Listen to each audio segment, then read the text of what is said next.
Good afternoon, guys. You can probably tell that I am right in the middle of nowhere right now, just how I like it.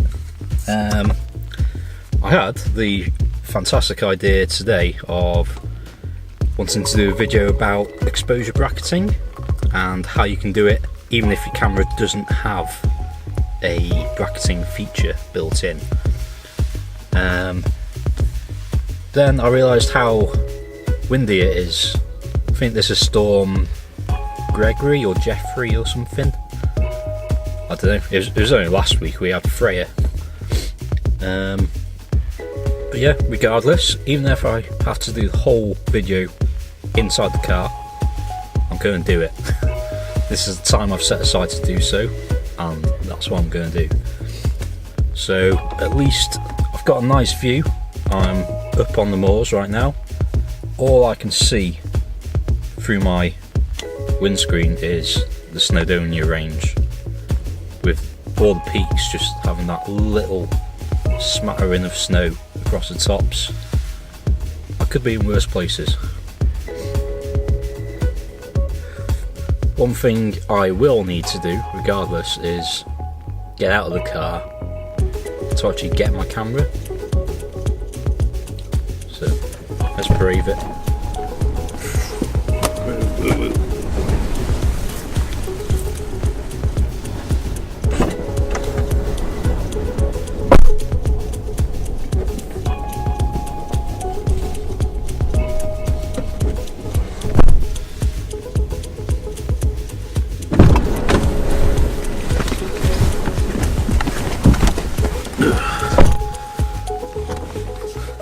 That wasn't so bad, but it's not great for talking to camera. You would not hear a word I say.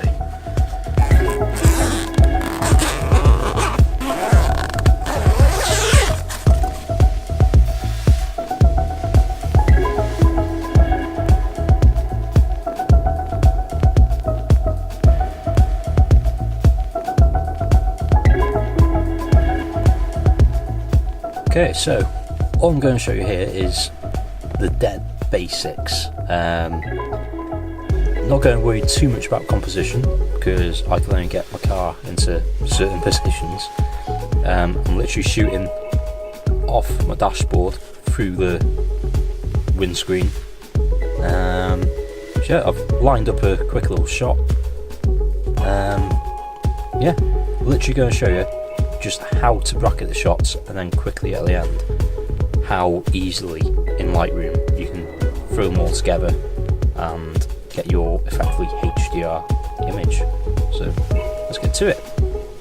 So the way that I like to think about it is, imagine just in normal text writing, brackets, you put words in brackets. So just imagine the word in the middle is your correct exposure, and then you've got a bracket either side. That is all you're doing, but with your exposures. You'll have your main exposure in the middle, and you're doing a shot overexposed and a shot underexposed. And then you can do that as many times as you like as well. You can go 2 stops, 3 stops either side of the correct exposure. So guys, as you might be able to see, I have got a shot lined up. There we go. So like I said, it's not going to be the best composition. I'm literally just showing you the basic settings. So I've just made sure that is definitely in focus. So I've zoomed into one of the wind turbines on the horizon, made sure that's in focus, and then made sure that I've flipped my focus into manual, so that it's not going to be trying to regain focus in between my shots. Okay, so once you've found your focus, next thing you want to do is move your shooting mode into a self timer. So I've got mine set to 2 seconds. You can probably set yours to 2 or 5 or 10 seconds, whatever you like. That's just to make sure that we have no camera shake at all. So once we've done that, I'm going to fire off a quick test shot so that we can see how that exposure is looking, and that doesn't look too bad. So where this bracketing mode will really come in handy is where you've got really bright highlights and dark shadows as well.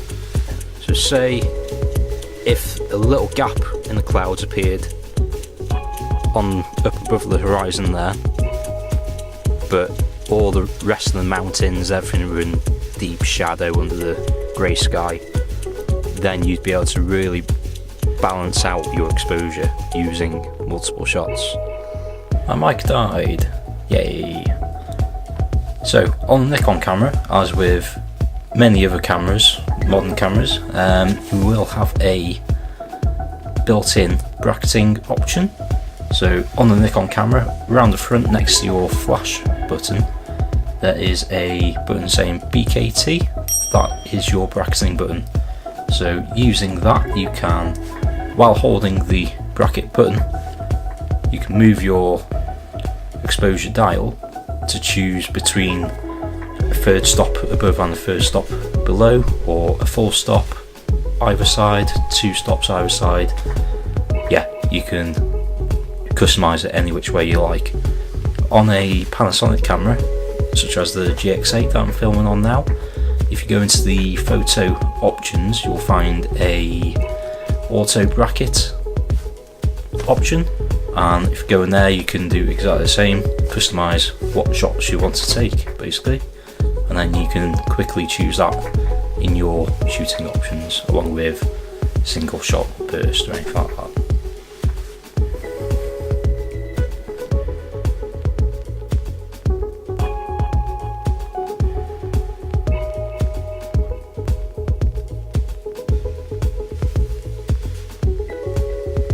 However, if you do not have these bracketing modes built into your camera, you can still do it. It's so easy. So all we're going to do is, we've got our correct exposure here. Say if we want to do 1 stop overexposed and 1 stop underexposed, as well as our correct exposure, all we'll do, we'll click our dial 3 times, that's the underexposure, take the shot, then we'll take a correct exposure, take the shot, and then 3 dials the opposite way for the overexposure and take the shot. So here now you can clearly see 3 different exposures of exactly the same scene. So that's the underexposed, that's the correct exposure, and that's the overexposure. So what we'll be able to do with those shots is, from the overexposure, we'll be able to grab more detail from the shadow areas, and then from the underexposure we'll be able to get more detail from the highlighted areas. We're not blowing out any highlights, and that's it. It's that easy.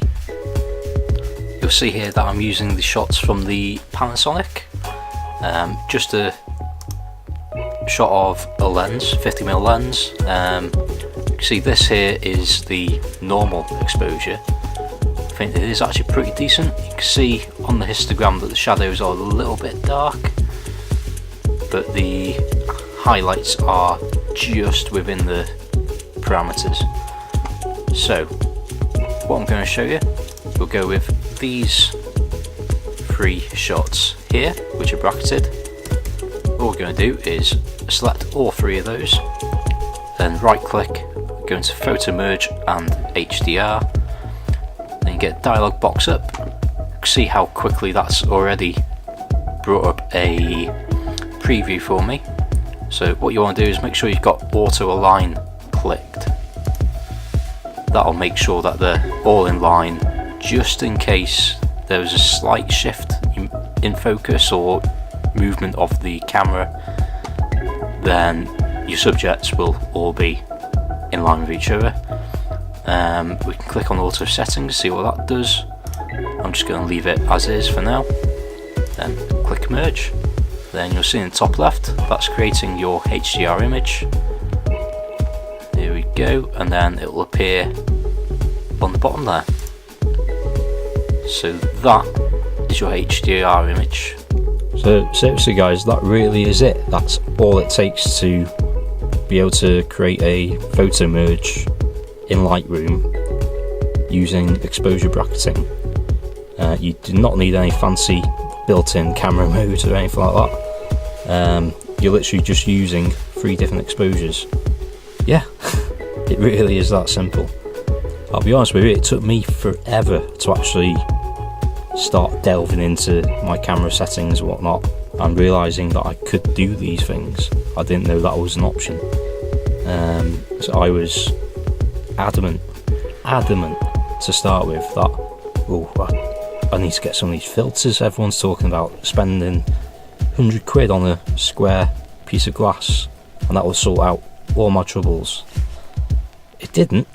You can get some really cool effects with using camera filters that you can't really quite achieve just yet in Lightroom Photoshop, but you're still going to have the same, it's going to be a single exposure still, which may well have those really dark shadows or burnt out highlights. So exposure bracketing, that sorts out a lot of those worries for you. So thank you very much for watching. As always, hit the like button, hit subscribe if you want to see more, and yeah, I'd like to do a few more of these videos, just very short little tutorials. Let me know what you think about that.